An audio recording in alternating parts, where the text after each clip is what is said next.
నమస్తే అండి. నా పేరు ముచ్చిక రంజిత్ కుమార్ ద్వారా. నేను ఈరోజు ఈ వీడియోని ఎందుకు తీయాలనుకుంటున్నానంటే, నాతో డైరెక్ట్‌గా చెప్పలేదండి చాలామంది. ఇండైరెక్ట్‌గా చెప్తున్నారని నా దృష్టికి వచ్చిందండి. అంటే వాళ్ళేదో చెప్పుకుంటున్నారని నేను తీయట్లేదు గానీ 10 మందికి చెప్పాలి కాబట్టి ఈ వీడియో చేస్తున్నానండి.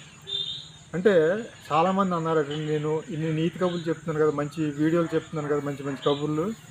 ఈ నీతి కబుర్లని నేను పాటిస్తున్నానా లేదా అని చెప్పి అడిగారట, చెప్తున్నారట. నా దృష్టికి వచ్చి నేను చేయాలనుకుంటున్నానండి. ఇప్పుడు నేను వాళ్ళు చెప్పింది కరెక్టే అండి, వాళ్ళు ప్రశ్నించింది కరెక్టే. నేను ఎలాగ ఎదుటి ప్రశ్నిస్తాను, నన్ను అడగడం కరెక్టే. అది నేను రాజీ పడుతున్నాయండి చాలా విషయాల్లో. నేను స్టార్టింగ్ నుంచి కూడా ఇప్పుడు నా పేరు సూర్య అని తెలుగు సినిమా, అల్లు అర్జున్ గారి సినిమా, హీరో అల్లు అర్జున్ గారు. అంటే ఆయనలాగా నేను ఉండాలని, ఆయనతో నేను పోల్చుకోవట్లేదండి. ఆయన క్యారెక్టర్ ఆయన అందులో చెప్తారండి. ఒక పోలీస్ అకాడమీలో సాటి పోలీసులు చెప్తారు. ఇప్పుడు ఒక గోల్ పెట్టుకున్నప్పుడు మనం ఒక ఆశయం, ఆ గోల్ సాధించక ముందు ఏదైతే అనుకున్నామో సాధించిన తర్వాత కూడా అలాగే ఉండాలన్నారు. అంటే ఎక్కడ రాజీ పడకూడదు సాధించే క్రమంలో. అది సినిమా వచ్చి 10 సంవత్సరాలు అవుతుంది అనుకుంటా, ఇంచుమించు సుమారుగా. 10 సంవత్సరాలు అవుద్దా నాన్న?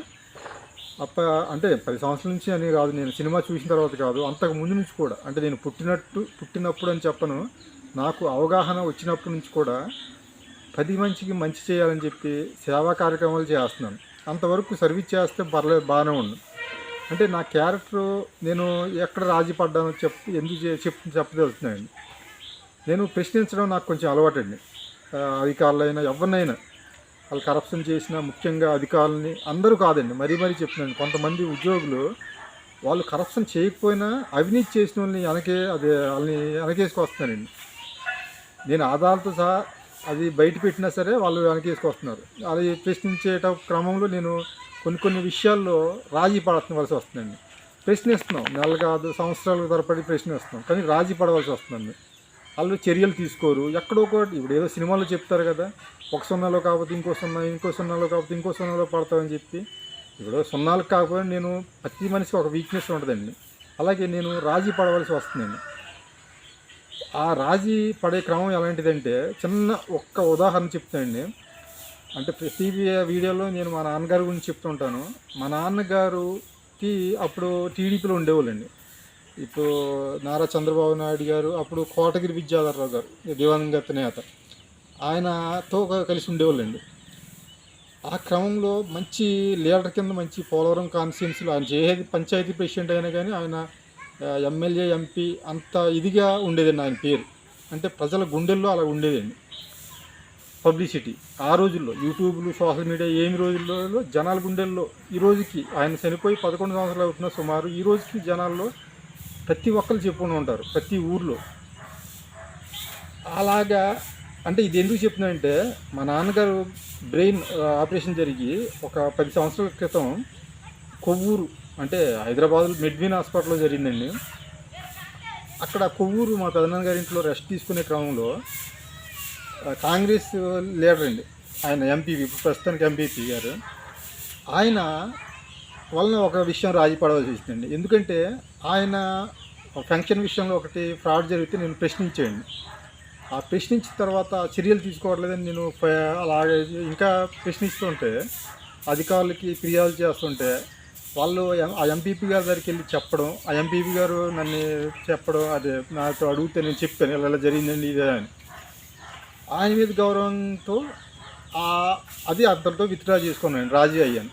ఎందుకంటే అది కాదు చెప్తున్నాను. మా నాన్నగారు పక్కా టీడీపీ అని, ఆయన పక్కా కాంగ్రెస్ అండి. ఆయన కొవ్వూరు మా నాన్నగారు రెస్ట్లో ఉన్నప్పుడు ఇంటికి వచ్చి అక్కడ మా పెదనాన్నగారి ఇంట్లో ఒక మాట అన్నారండి, నాకు ఇప్పటికీ గుర్తుంది. అది జరిగించి నుంచి 10 సంవత్సరాల పైగా అవుతుంది. చూడు అర్జున్ గారు, మీరు బయటికి రావద్దు, మీరు ఏమైనా చేయాలనుకుంటే మీ వెనకాల కుర్రోళ్ళు చాలామంది ఉన్నారు కదా, వాళ్ళతో చేయించండి అని చెప్పారండి. అది ఎలాగంటే ఆయన పులితో పోల్చారండి. ఇప్పుడు పులి లోపల ఉన్నప్పుడు ఉంటేనే దానికి బలం. ఇప్పుడు నీకైతే మెమొరీ లేదు, ప్రస్తుతానికి ఆపరేషన్ జరిగింది కాబట్టి గజనీ టైప్ ఉన్నావు కాబట్టి, నువ్వు లోపడే ఉండి బయట మీ కుర్రోళ్ళతో చేయించాలి. మళ్ళీ నీకు ఇలా జరిగిందంటే సొసైటీలో నీ మాట ఎవరు పట్టించుకోరు. అంటే ఇదివరకుల్లో గతంలో ఎలాగ ఉండేవాడు చెప్పాను కానీ, మా నాన్నగారు సర్వీస్ చేస్తారు. అలాగే అధికారుల కంటే ఒక ఇది ఉండేదండి, భయం ఉండేది అర్జునుడు అంటే. ఈ ప్రాంతంలో మొత్తం. ఈ రోజుకి అలాగే ఉంది. అప్పుడు ఆయన అలా చెప్పారు, పులి లోపల ఉందిరా బాబు, ఎప్పుడైనా దిగుద్ది అని ఒక భయం ఉంటుంది అని చెప్పి, ఆయన కాంగ్రెస్ లీడర్ అయిన మా నాన్నగారికి వేరే శత్రు పార్టీ, వేరే పార్టీ అయినా కానీ మా నాన్నగారు అలా చెప్పారు. ఆయన ఎందుకు చెప్పారో వేరే విషయం. ఆయన చెప్పిన దాంట్లో మా నాన్నగారిని అలా ఇచ్చేసరికి నాకు అది గుర్తుండిపోయి ఇప్పుడు ఈ విషయం రాజీ పడవలసి వచ్చింది. ఇలాగే చాలా విషయాలు ఒక్కొక్క సందర్భంలో రాజీ పడవలసి వస్తుందండి. చాలా వరకు అలా ఇచ్చేయాను. సో నేను ఈ వీడియో ద్వారా చెప్పదలుచుకున్నది ఏంటంటే, చాలామందికి నేను క్వశ్చన్, నేను రాజీ పడతానని చెప్పి అంటున్నారు కదా, రాజీ పడతాను. ఇలాగే ఏదో విషయంలో సందర్భంలో రాజీ పడవలసి వస్తుంది. ఇప్పుడు అది సినిమా కాబట్టి నా పేరు సూర్య, అందులో ఆయన హీరో కాబట్టి ఏదోలాగా అలాగా ఇచ్చేసారు, దేశ సర్వీస్ కోసం ఇలాగా ఇచ్చేసారు. కానీ నిజంగా నాది క్యారెక్టర్ పోగొట్టుకున్నట్టే. ఇప్పుడు నేను సర్వీస్ చేస్తే సేవా కార్యక్రమాలు చేస్తున్నంత వరకు బాగానే ఉంటుందండి, ఇప్పటికీ చేస్తాను. అక్కడితో స్టాప్ చేస్తే బాగుండు. నేను క్వశ్చన్ చేద్దాం, ప్రశ్నిస్తాం అనే టైప్లో వెళ్ళేసరికి కొంచెం జనాలకి ఎందుకో ఇష్టం లేదు, అది రాజీ పడవలసి వస్తుందండి. అందుకనే ఆ విధంగా ఎక్కడో ఒకటి రాజీ పడాలి. నేనే కాదండి, నాకులాగా ప్రశ్నించే వాళ్ళు ఏదో ఒక సందర్భంలో ఇదే విధంగా రాజీ పడవలసి వస్తుంది. అందుకే అది చెప్పడానికి ఈ వీడియో ఈరోజు చేయాలి అనుకుంటాను, చేస్తానండి, 10 మందికి తెలియజేయాలండి. నేను కూడా ఒక రకంగా రాజీ పడుతున్నాయండి, పడవలసిన వస్తుంది, పడేలాగా చేస్తున్నారు అధికారులైనా వీళ్ళైనా. ఎందుకంటే చర్యలు తీసుకోవాల్సిన వాళ్ళు తీసుకోరు. ఇంకా విసిగిపోయి ఇప్పుడు ఎలాగుంటుందంటే వాళ్ళే తిరుగుతారు. ఎందుకంటే వాళ్ళు చర్యలు తీసుకోవట్లేదండి. ఇంకా వాళ్ళు తప్ప ఇంకెవరున్నారండి? ఇంకా తప్పక ఇంకా మనమేమో ఒక విధంగా ఇంకోటండి, ఇక్కడ నేను చెప్పాల్సింది ఏంటంటే, మనం గతంలో దేశం కోసం ఇలాగ ప్రాణర్పించి సర్వీస్ చేసేవాళ్ళు మరి వాళ్ళు అలా చేశారు నాకు తెలియదు. నేను ఈ వీడియో చెప్పదలుచుకున్నది ఏంటంటే, మనం 10 మంది కోసం సర్వీస్ చేయండి, పర్లేదు. కానీ ఇలా ప్రశ్నించాలనుకున్నప్పుడు, వాళ్ళతో ఫైట్ చేయాలనుకున్నప్పుడు మీరు ఎక్కడ రాజీ పడకూడదు అన్నప్పుడు, మీకు అంటూ ఒక మిమ్మల్ని నమ్ముకొని ఒకళ్ళు ఉన్నారు, కొంతమంది ఉన్నారు, ఫ్యామిలీ ఉంది అన్నప్పుడు మీరు కంపల్సరీ మీరు ఏదో ఒక సమయంలో సందర్భంలో రాజీ పడాలి, తప్పదు. మీరు ఓన్గా అంటే మీరు ఒక్కళ్ళే ఉండి మీరు 1 man ఆర్మీ కింద ఫైట్ చేయాలనుకుంటే పర్లే, ఎంతవరకు అన్నాళ్ళు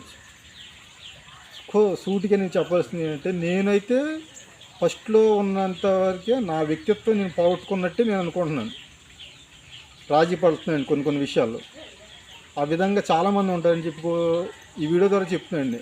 అది ఈ సొసైటీ అలా ఉందండి. అందుకే ఈ వీడియో ద్వారా చెప్పాలనుకుంటున్నాను అండి. నమస్కారం.